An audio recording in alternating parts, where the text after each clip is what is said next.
Deuteronômio 2, capítulo 2, verso 1 a 15. Assim nos afirma Moisés, o autor sagrado. Depois viramo-nos e seguimos para o deserto, caminho do Mar Vermelho, como o Senhor me dissera. E muitos dias rodeamos a montanha de Seir. Então o Senhor me falou, dizendo: Tendes já rodeado bastante esta montanha, virai-vos para o norte. Ordena ao povo, dizendo: Passareis pelos limites de vossos irmãos, os filhos de Esaú, que habitam em Seir, e eles terão medo de vós. Portanto, guardai-vos bem. Não vos entremetais com eles, porque vos não darei da sua terra, nem ainda a pisada da planta de um pé. Pois a Esaú dei possessão à montanha de Seir. Comprareis deles por dinheiro, comida que comais, também água que bebais, comprareis por dinheiro. Pois o Senhor, teu Deus, te abençoou em toda a obra das tuas mãos. Ele sabe que andas por este grande deserto, desde 40 anos. O Senhor, teu Deus, esteve contigo. Coisa nenhuma te faltou. Passamos, pois, flanqueando assim nossos irmãos, os filhos de Esaú, que habitavam em Seir. Como o caminho de Arabá, de Elate e de Ezion-Geber, viramo-nos e seguimos o caminho do deserto de Moabe. Então o Senhor me disse: Não molestes Moabe, não contendas com eles em peleja, porque te não darei possessão da sua terra, pois dei Ar em possessão aos filhos de Ló. Os Emins antes habitavam nela, povo grande, numeroso e alto como os anaquins. Também eles foram considerados refaíns como os anaquins, e os moabitas lhes chamavam Emins. Os oreus também habitavam outrora em Seir, porém os filhos de Esaú os desapossaram e os destruíram de diante de si. E habitaram no lugar deles, assim como Israel fez a terra de sua possessão, que o Senhor lhes tinha dado. Levantai-vos agora e passai ao ribeiro de Zered. Assim passamos o ribeiro de Zered. O tempo que caminhamos desde Cades Barneia até passarmos o ribeiro de Zered foram 38 anos, até que toda aquela geração dos homens de guerra se consumiu do meio do arraial, como o Senhor lhe jurara. Também foi contra eles a mão do Senhor para os destruir, do meio do arraial até os haver consumido. Vamos orar mais uma vez, pedindo a Deus graça, iluminação para a compreensão do texto sagrado. Oremos. Estamos, ó Deus, com a Tua palavra aberta diante de nós. E precisamos, ó Deus, da instrução, do conhecimento que vem dela, para que, Senhor, tenhamos condições de caminhar nesse mundo difícil. Para que possamos fazer assim como acabamos de cantar, vivemos em santidade, confessarmos que Tu és o nosso Deus e que descansamos em Ti. E Deus, sabendo que o nosso Senhor Jesus Cristo é aquele que venceu, aquele que vence e que sempre vencerá. Por isso, Deus, fundamenta a nossa fé, o nosso coração na Tua palavra. Dá, ó Deus, ânimo ao que está desanimado, dá forças ao que está abatido. Confronta aquele, ó Deus, que precisa ser confrontado para retornar ao caminho do Senhor.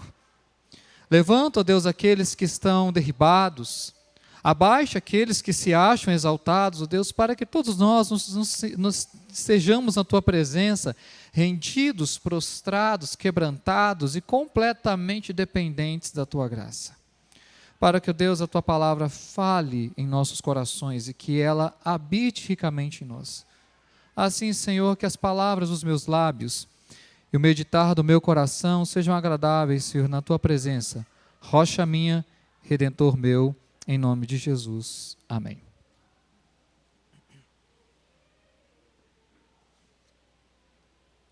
Para muitos, o ano de 2022 ainda não começou.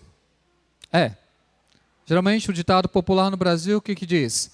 O ano só começa após o carnaval. Então, para muitos, 2022 ainda não chegou, eles estão esperando até a quarta-feira, quinta-feira dessa semana, para enfim entrarem no ano de 2022. E com esse ano, há muitas expectativas e muitas coisas que nós vamos experimentar.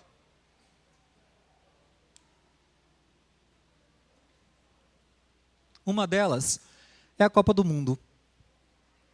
E há uma tradição na Copa do Mundo que você deve conhecer bem, cara ou coroa. Já ouviu falar? Antes de começar um jogo, é hábito de um juiz jogar uma moeda para o alto e esperar para ver se vai dar cara ou coroa. Aquele que ganha ou escolhe o lado certo, ele tem a oportunidade de escolher o campo. Interessante é que esse cara ou coroa não tem uma terceira opção. Ou dá um ou dá outro. Duas opções, basicamente. E a gente não dá muita importância para isso, né? Só que, às vezes, o cara e coroa pode fazer uma enorme diferença que nós não percebemos. Por exemplo, teremos a Copa do Mundo em novembro. Na edição de 2018, na Rússia, 3 dos times que estavam nas quartas de finais foram para os pênaltis. E nos pênaltis, adivinha o que o juiz faz antes para qual time vai bater o primeiro pênalti? Cara e coroa. Uma curiosidade, o pessoal que ama futebol gosta de estatística, uma delas é que o Palmeiras não tem mundial, eu sei que alguém vai falar isso para mim no final, tá? Eu sei, não tem mundial, mas o pessoal gosta de futebol, gosta de estatística, né? Pois bem, os 3 times que ganharam o cara e coroa, nas quartas de finais, os 3 perderam. Alguns vão dizer que o problema é o cara e coroa, que eles de alguma maneira não souberam escolher bem esse momento. Mas, afinal de contas, cara e coroa não tem uma terceira opção. Você tira um, você tira o outro. Bem que alguns gostariam de que houvesse uma terceira via, né? Uma chance alternativa, um caminho, talvez, a mais para trilhar. Algumas vezes, alguns pensam isso na política, outros pensam isso em decisões éticas complicadas. Mas deixa eu te dizer, existem coisas que não tem como. Ou é um, ou é outro. Quando diz respeito a Deus, isso ainda é mais verdade.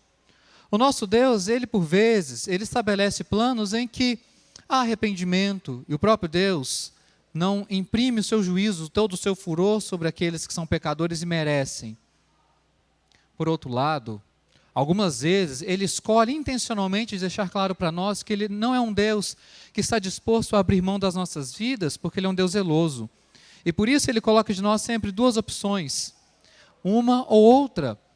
E não mesmo que nós queiramos, nós não vamos conseguir transitar numa terceira via, não porque de alguma maneira a gente não queira dar um jeitinho, mas porque a forma como ele estabeleceu as coisas, dizem para nós, essa forma diz que, ou nós temos que entender que existem 2 lados, e esses, às vezes, 2 lados são opostos, eles não têm conciliação, eles não têm diálogo. Quanto diz respeito ao nosso Deus, muitas vezes Deus coloca diante do seu povo exatamente essa realidade. E o texto que nós lemos fala exatamente disso. É um texto de contrastes, é um texto de opostos, é um texto de diferenças, é um texto realmente de impacto e de contraste profundo. Se você notar bem, esse texto, por exemplo, ele tem 2 divisões. A primeira divisão do texto que eu li, do verso 1 ao verso 15, a primeira vai do verso 1 até o verso 12, e a segunda divisão vai do verso 13 ao verso 15. Então o texto já começa dizendo para nós, ele tem 2 divisões. Mais do que isso. O texto, ele também fala de 2 trajetos. Um trajeto foi o trajeto, a atitude do povo de Deus até Cades Barneia. Povo que murmurou, foi ingrato, questionaram, duvidaram, que tentaram colocar Deus contra a parede. Um povo que era um povo teimoso, de dura cerviz, desobediente, de difícil trato. Mas a atitude do povo agora em Zered já é diferente. É um povo que ao longo da peregrinação aprendeu a ouvir, aprendeu a ver. E agora eles sabem que se não ouvirem, se não verem, se não crerem, Deus o cobrará deles. Então não são apenas 2 trajetos, são 2 posições, são 2 disposições, são 2 atitudes. São 2 povos diferentes, um aquele de Cades Barneia e outro aquele que chegou em Zered. Mais do que isso. Esse texto para nós traz 2 realidades que elas são chocantes e elas são definidas. 2 realidades, 2 verdades, das quais eu e você, nós não temos como abrir mão. E entre elas, por mais que a gente deseje, não há uma terceira via. São duas faces exatamente dessa presença de Deus que acompanha o povo e que são mostradas nesse texto. Bem que eu queria começar, e geralmente os filmes fazem isso, com um lado mais triste e ruim, e depois chegar na catarse, chegar no momento bom. Mas eu vou seguir a ordem do texto. Nós vamos começar com a graça providencial, amorosa de Deus. Mas depois nós vamos chegar no juízo. E ao falar da graça e do juízo, o que eu quero falar para você? O que eu espero que Deus fale para você nessa noite? Quais são as duas faces da presença de Deus? É sobre isso que eu quero falar. As duas faces da presença de Deus. E a primeira face é a face da graça. E essa face eu queria que você olhasse junto comigo nesse texto. Vamos ver? Vamos lá. Primeiro, o verso principal desse texto é o verso 7. Mas entre o verso 7 e os versos seguintes, nós temos uma primeira demonstração dessa graça de Deus. Como é que Deus ele foi gracioso com o seu povo? Em primeiro lugar, Deus foi gracioso por meio da sua providência. Leia comigo o verso de número 7. Nós vamos ler a graça de Deus sobre Israel, a providência. Por favor, acompanhe o texto, quer dizer, leia comigo. Deuteronômio 2, verso 7, leiamos. Pois o Senhor, teu Deus, te abençoou em toda a obra das tuas mãos. Ele sabe que andas por este grande deserto. Estes 40 anos o Senhor, teu Deus, esteve contigo. Nada, nenhuma te faltou. Primeira realidade é a graça da providência. Durante os 40 anos de peregrinação, Deus em tudo, todos os dias e em todas as coisas, Ele foi um Deus providente. Este verso é o coração da passagem. Por mais que as outras informações elas sejam importantes, é aqui que Deus então diz ao seu povo qual foi a sua obra no meio deles ao longo de todo esse tempo. E ele percebe, ele diz algo muito claro para nós. Primeiro ele diz, o Senhor teu Deus te abençoou. Ou seja, por mesmo que o povo tenha passado por um grande e terrível deserto, ainda que a maioria dos homens daquela geração tenha morrido, nós vamos chegar lá na frente, ainda que eles tivessem sofrido derrotas ao longo do trajeto, pestes, mortandade, pecados, a Bíblia diz ainda que Deus os abençoou. E você fala, mas como, pastor? Como é possível Deus, ele pode falar que ele abençoa um povo se ele faz esse povo andar pelo deserto? Não seria mais fácil Deus fazer um atalho, fazer um caminho em linha reta do Egito até a Terra Prometida? Mas afinal de contas, por que ele faz então o seu povo andar esses 40 anos? Parece-nos que Deus ele tem prazer em usar o tempo, e vai, muito tempo para nós, muito grande, para nos ensinar. Mas Deus ele fez esse povo andar durante 40 anos, para mostrar dia após dia a sua providência. E se você for mais na frente no livro de Deuteronômio, capítulo 29, verso 5, Deus diz algo muito importante para todo esse povo reunido naquele momento. Olha o que Deus diz.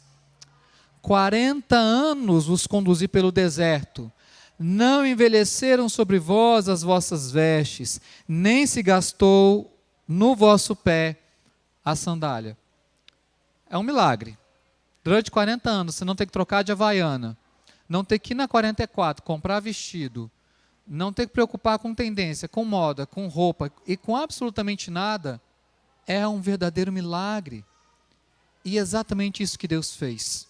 Durante 40 anos, o Senhor miraculosamente preservou a roupa, a sandália, para que aquela nação tivesse todas as condições para caminhar sem se preocupar com isso, para que eles pudessem voltar a sua atenção, o seu coração, nesses atos de Deus, para que eles não tivessem receio se eles teriam o que vestir, se eles teriam o que comer, se eles teriam com o que andar. Deus queria que o seu povo enxergasse em cada um desses detalhes a mão da sua providência. Mais do que a sua providência, a realidade concreta, palpável da sua presença. a presença da face graciosa de Deus, que leva esse povo, dando a eles todos os dias coisas muito reais, muito tangíveis, coisas de fato do cotidiano, em que eles conseguem falar: isso é obra de Deus. A gente pode pensar, bom, Deus, ele fez isso, para de alguma maneira só mostrar, Deus é providente, mas mais do que isso, eu quero avançar com você e ir além. Em cada um desses elementos que Deus deu a esse povo, ele não queria apenas apontar a sua providência, Deus Pai Todo-Poderoso. Mais do que isso, ele queria apontar para aquele quem é principal. Eu não vou ler todos os textos, mas veja bem, durante esses 40 anos, Deus sustentou esse povo com o maná, o chamado pão vivo. E se você abrir em João capítulo 6, verso 31 e 37, Cristo fala que esse maná é o pão, ele é o pão vivo que desce do céu. Mais do que alimentar o seu povo com uma padaria automática, totalmente, aquilo que era fast food. Eles acordavam e o pão já estava pronto. Interessante que a Bíblia diz, tenta sentir o cheiro, que o pão, ele tinha cheiro de semente de coentro e mel. Era um negócio extremamente agradável. Então imagine você no meio do arraial, e aquele cheiro, e você acordar na sua tenda, de repente vem aquele cheiro de pão fresquinho, na quantidade certa, na hora certa para você. Mais do que fazer esse milagre, Deus queria apontar para eles aquele que é o verdadeiro alimento. Não esse pão que o povo comeu e depois morria e perecia, mas Cristo, o pão vivo, do qual todo aquele que se alimenta jamais terá fome. Mais do que isso, Deus também tirou água da rocha. E essa rocha, nós vamos ver que ela também aponta para Cristo. Um texto agora e outro texto no final. Abra, por favor, em Salmo 78, verso 20. Para você conferir isso. Salmo 78, verso 20.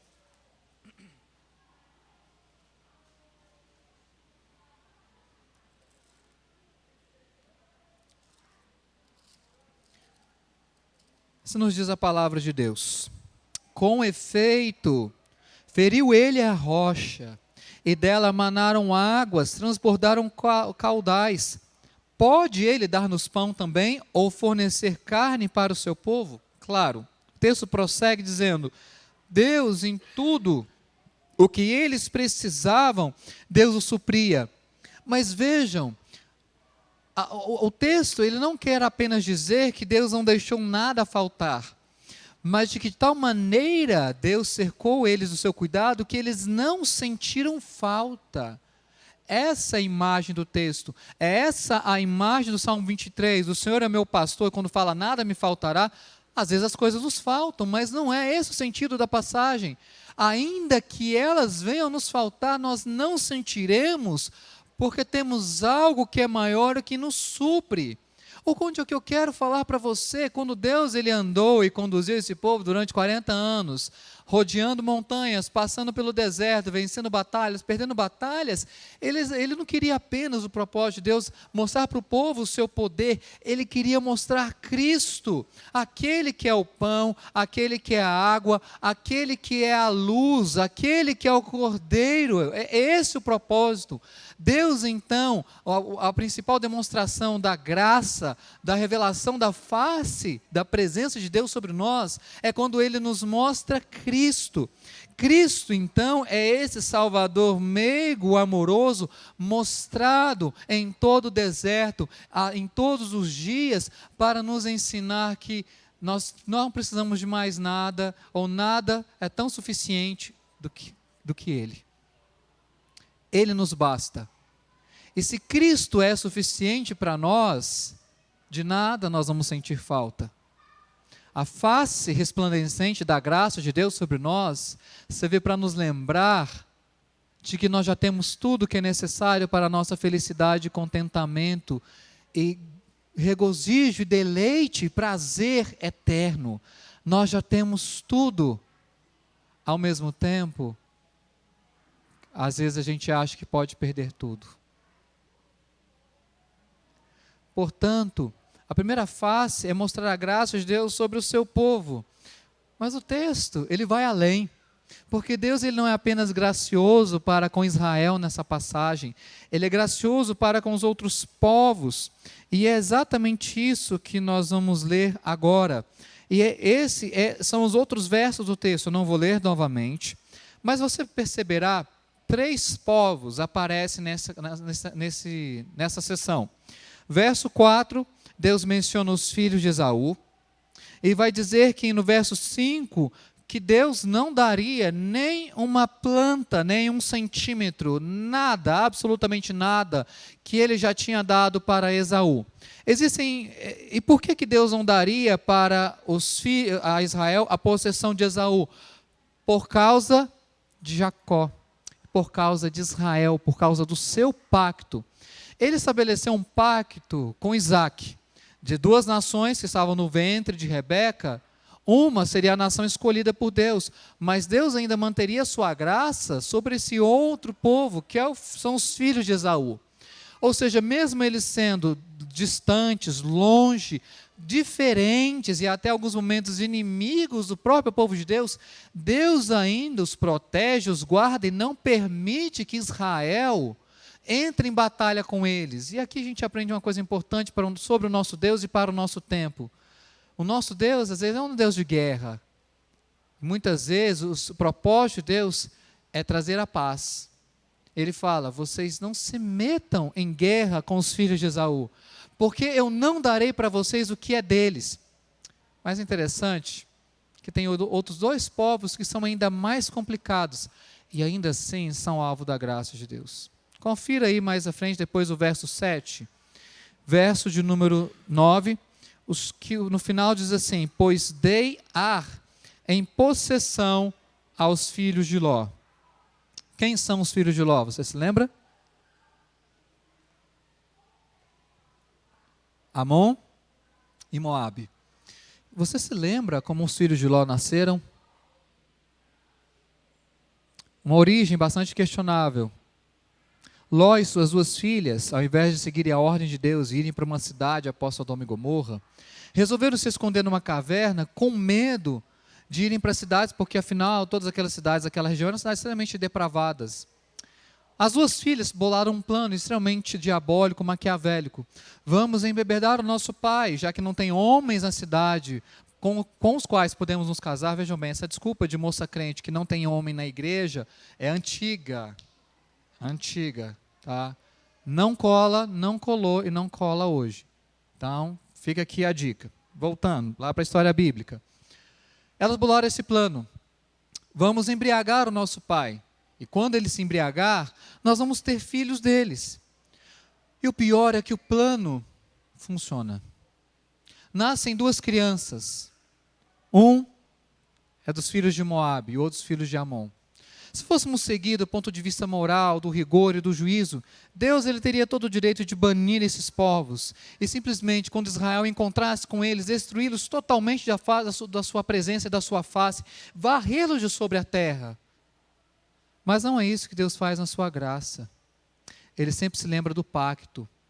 Não o pacto dele com Ló, mas o pacto dele com Abraão. E mais do que isso, olha como a Escritura ela é profunda e Deus ele é irônico contra as nossas convenções. Há uma descendente desses povos na genealogia de Cristo. Você sabe o nome dela. Você talvez já ouviu a história dela. Ruth, ela era moabita. Sim, ela era descendente desses povos. Mas o detalhe é que Deus ele não leva em conta essas diferenças, porque quando Ele quer derramar da sua graça, Ele derrama sobre quem quer, na hora que Ele quer e quando Ele quer, da forma como Ele quer. Ele faz Ruth casar-se com um israelita, o que não era permitido.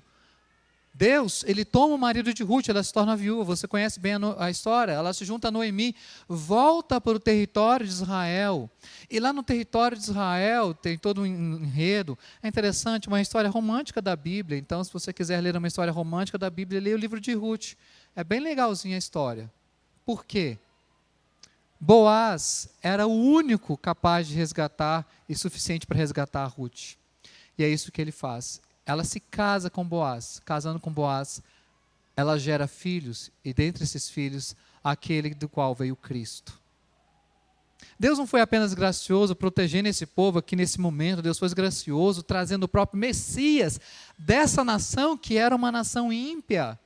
Ou seja, quando Deus resolve resplandecer o brilho, a luz da sua face em sua graça, mostrar a sua misericórdia sobre quem Ele quer, nada pode detê-lo. A gente precisa compreender, Deus não é objeto nosso. Nós é que somos objetos do seu amor ou da sua ira. Por isso Ele concede graça e juízo a quem Ele quer. O que cabe a nós? Entre outras coisas, agradecer a Deus. Eu tive um professor de matemática, ele era bem conhecido por ser carrasco, o nome dele era Fábio Lírio, não sei se ele vai ouvir essa pregação um dia, eu acho que não, mas se um dia ele vai se lembrar dessa história. Fábio Lírio, ele tinha uma prova de matemática conhecida na escola, e a prova era o seguinte, tinha a questão A, B e C. Fácil, né? 3 questões. Só que é o seguinte, a A era quase impossível, a B era mais ou menos, e a C extremamente fácil. Sobravam 2 questões. O problema principal é, para você resolver a questão B, você tinha que achar a resposta da questão A. Para você responder a questão C, você tinha que achar a resposta da questão B. Moral da história, se você não conseguia fazer a A, ou era 0, ou era 10. E muita gente tirou nota baixa, entre eles aquele que vos fala. E vão vir a chamada prova de recuperação, e aí a gente ficou ainda com mais medo. Se na prova regular é assim, na prova de recuperação vai bombar geral, não vai escapar ninguém. Mas para nossa surpresa, a prova de recuperação foi extremamente simples, mais fácil. E a gente não ficou assim, entendendo. Mas no final das contas, a gente não compreendeu o porquê que ele fez isso. Mas uma coisa nos chamou a atenção. Ele resolveu assim. Não competia a mim e aos outros colegas, questionaram o professor, por que ele deu uma prova extremamente difícil, essa prova extremamente fácil? Ele era soberano no sentido de que ele concederia a prova difícil ou fácil a quem ele quisesse. Mas ele resolveu ser bondoso, ele resolveu ser misericordioso. E nós, alunos, simplesmente fomos alvo, objeto dessa misericórdia e dessa graça. Deus, Ele concede a quem Ele quer.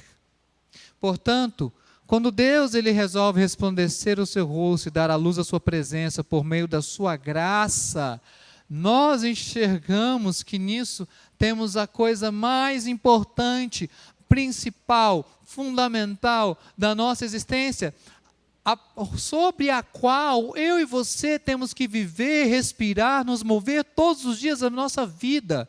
Eu não sei se você consegue enxergar essa realidade, mas eu quero dizer para você que se Deus levantou o rosto dele sobre você, você tem que se considerar alguém bem-aventurado, e a sua existência é para agradecer a Deus essa graça que você não merecia, mas Ele, pelo propósito dEle, pela vontade dEle, resolveu conceder. Ou seja, se você tem que colocar uma meta, um propósito, seja para o ano de 2022, para a sua existência, deveria aprofundar-se, conhecer e navegar e nadar na imensidão das insondáveis riquezas de Cristo, pois Ele resolveu dar-nos a sua graça por meio de Cristo. O rosto de Deus resplandeceu sobre nós quando aquele que estava encravado na cruz representou e levou a mim e a sua culpa. Todo mundo esteve em trevas por 3 horas, mas eu e você recebemos a luz. Todos os nossos pecados que mereciam a condenação estavam sobre Ele para que eu e você pudéssemos receber a liberdade. Ele morreu para que eu e você tivéssemos vida. Portanto, Ele mostrou o rosto resplandecente da sua graça por meio do nosso Salvador. E nós não temos outra opção na nossa existência se não dedicar tudo isso a Ele. Pois tudo é para Ele. Tudo é para Cristo. Mas eu queria parar por aqui. Mas não posso. O texto não fala só de graça, quem dera. Mas a outra face da presença de Deus no meio desse povo é a face do seu juízo. Nós lemos isso no verso de número 14, verso de número 15. Eu queria pedir para você agora ler comigo, que você leia o verso de número 14.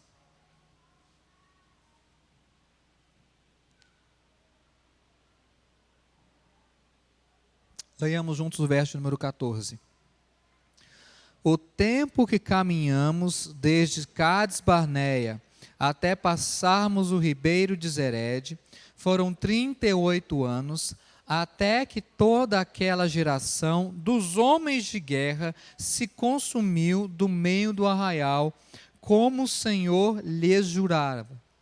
Primeiro aspecto do juízo aqui é o aspecto que Deus ele prometeu ser justo com essa nação. Há um sarcasmo, há uma ironia aqui do texto. Pois vejam bem, esses homens que morreram no deserto, eles são chamados homens de guerra. Mas o que eles menos viram, adivinham o que foi? Guerra. Por que eles não viram a guerra? Porque Deus não lhes permitiu passar pelas vitórias que Deus tinha reservado para aqueles que creem no seu nome. Aqueles que eram chamados homens valentes, homens de guerra, eles foram privados do privilégio da graça de verem a obra de Deus vencendo batalhas pelo povo, porque simplesmente não creram no poder desse Deus. E Deus jurou que eles não entrariam na terra prometida até que cada um, até que o último homem fosse consumido. Mas qual que foi o problema principal desses que foram consumidos pelo juízo de Deus? A gente só vai ter essa resposta lá no Novo Testamento, 1 Coríntios capítulo 10, versos 5 e verso 6. Abra lá, por favor, 1 Coríntios 10, versos 5 e verso 6. Olha o que Paulo nos diz sobre esses homens e sobre essa passagem. 1 Coríntios 10, versos 5 e verso 6.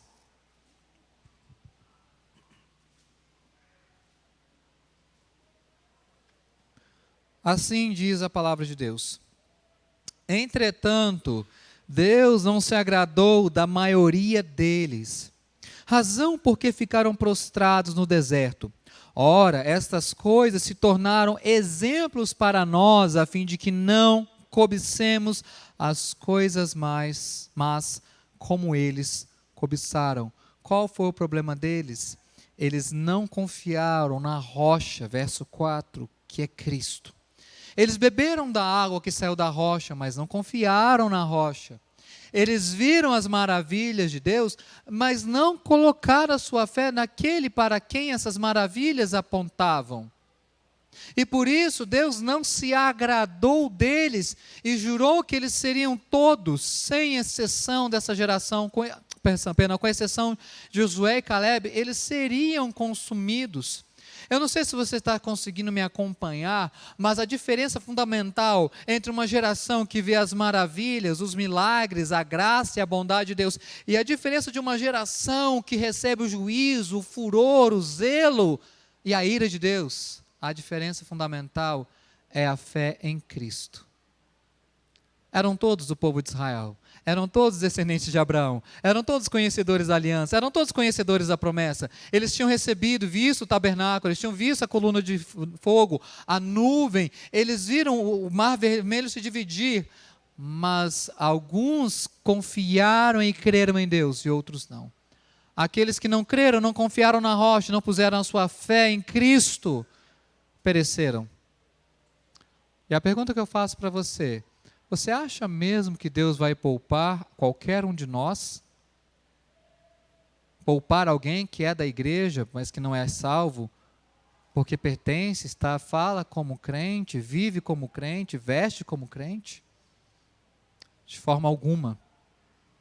Sabe por quê?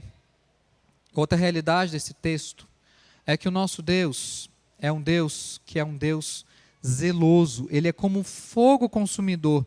E tem uma passagem de Deuteronômio que é fundamental, volte lá a sua Bíblia em Deuteronômio. Deuteronômio 4, verso 24, pouco depois do texto de hoje, olha o que Deus diz para aquele povo.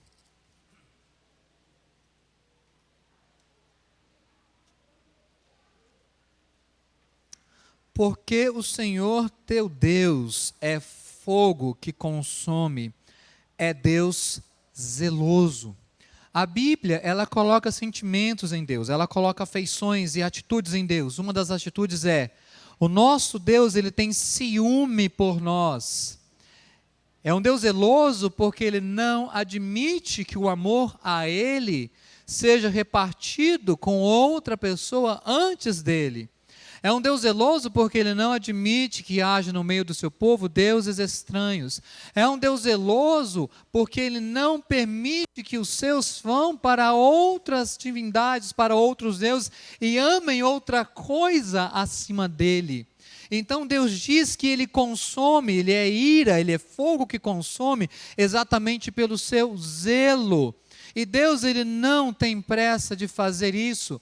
Ele levou 38 anos para consumir toda essa geração. É claro, Deus poderia fazer isso instantaneamente. Poderia vir um fogo, poderia vir uma peste, poderia vir uma mortandade repentina, como em outros momentos, e consumir toda aquela geração. Mas a pergunta que eu te faço: por que Deus, ele então levou 38 anos para consumir os seus, esses? Eu queria já chegar para o final com um texto que vai responder isso para nós. Romanos capítulo 9, verso 22 a 24. E aqui eu já estou caminhando para o final. Romanos capítulo 9, verso 22 a 24. Nos diz assim o texto: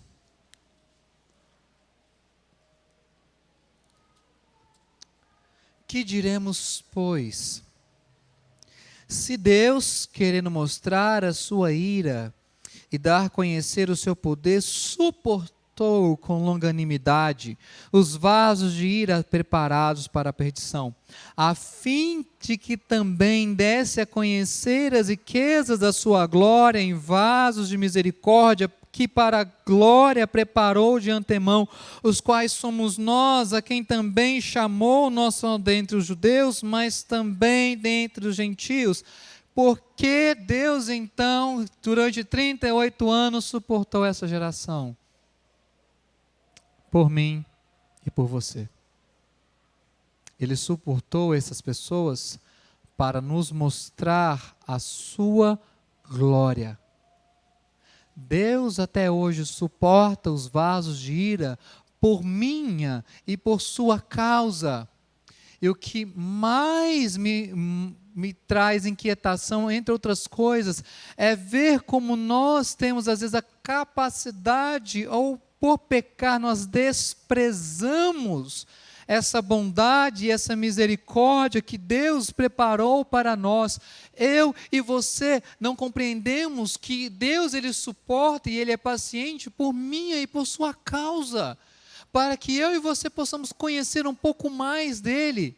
É claro, Deus não tem prazer na morte do ímpio, mas ele protela, ele procrastina, ele vai aguentando e suportando o ímpio para mostrar para você a glória dele. Portanto, se você faz alguma outra coisa da sua vida, da sua existência, que não é viver para a glória de Deus, você está desperdiçando a sua vida.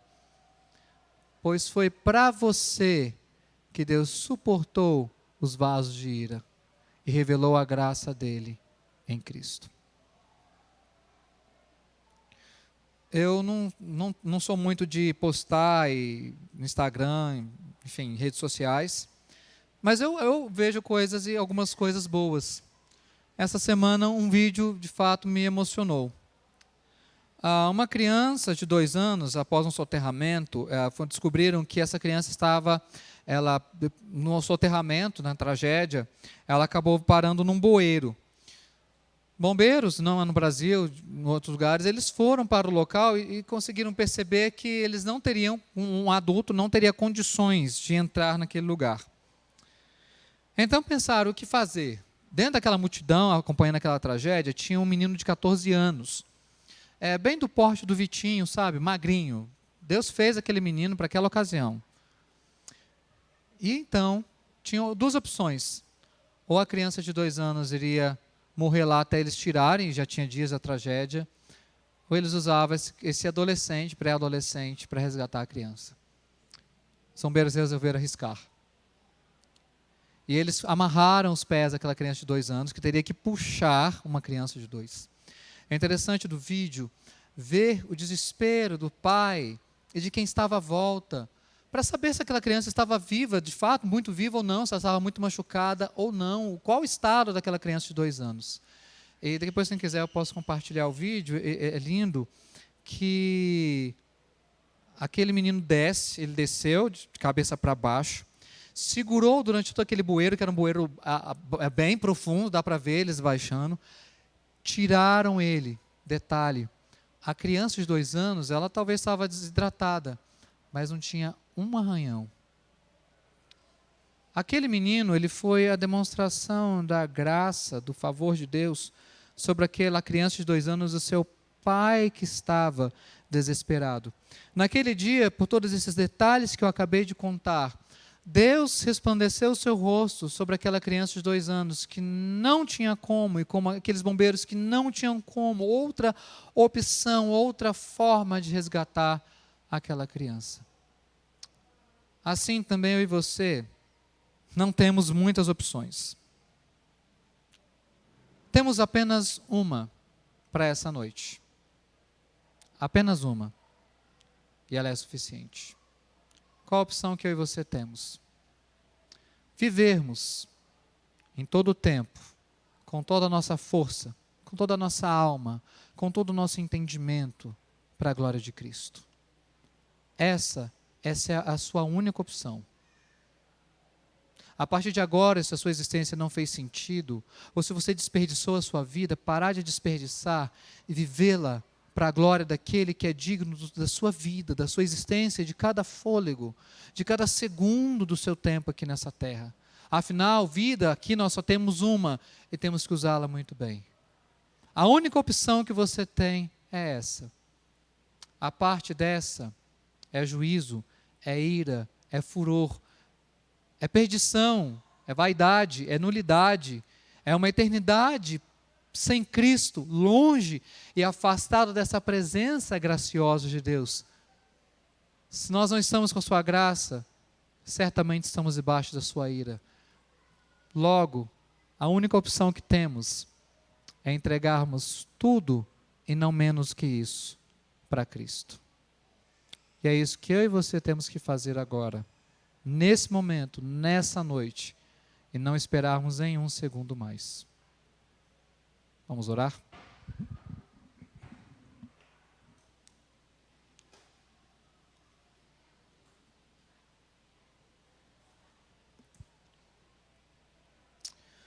Ó Deus, como te somos gratos, Pai,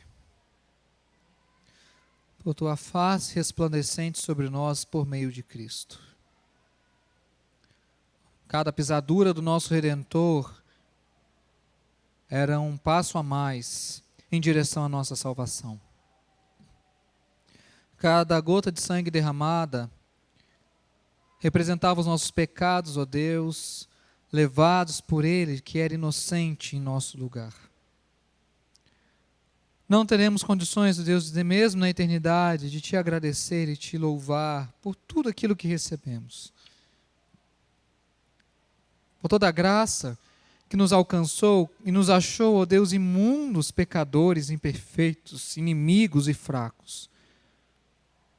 Por isso, ó Deus, o que nos resta agora, e queremos fazer pelo Teu Espírito, é dedicar as nossas vidas a Ti. Cada segundo da nossa existência, cada movimento do nosso corpo, cada talento e aptidão que nos foi, ó Deus, concedidos, para que a nossa existência, Deus, seja para o único propósito de glorificar a Cristo, a quem devemos toda a honra e toda a glória. Não sabemos, ó Deus, quanto tempo de vida que nos resta nesse mundo, por quais sofrimentos vamos passar, porque pandemias e doenças ainda nós seremos submetidos, se nós presenciaremos e veremos mais guerras. Mas uma coisa, ó Deus, nós queremos estabelecer como propósito, como objetivo maior da nossa existência, é voltar a nossa vida para a glória daquele que morreu por nós, aquele que está assentado à tua destra, de onde há de vir para julgar e para consumar e nos levar para a glória celestial. Perdoa-nos, ó Deus, por desperdiçarmos a nossa vida com tantas coisas que desagradam, que vão contra o teu propósito, por não aproveitarmos as oportunidades, as demonstrações concretas e tangíveis da sua graça no nosso dia a dia, por, ó Deus, usarmos as bênçãos do Senhor naquilo que não te agrada. Ó Deus, nos perdoe, Senhor, tem misericórdia de nós, sê misericordioso para conosco, ó Deus, pelo teu Espírito, perdoa os nossos pecados. Levanta o teu rosto sobre a tua igreja, sobre o teu povo, ó Deus, que se reúne nessa noite, para que, ó Deus, nós tenhamos um só propósito, que é vivermos por aquele que por nós morreu. Ó Deus, que essa seja a meta, o objetivo e a razão da nossa existência. Essa é a nossa oração, ó Pai, é o nosso pedido em nome de Jesus. Amém.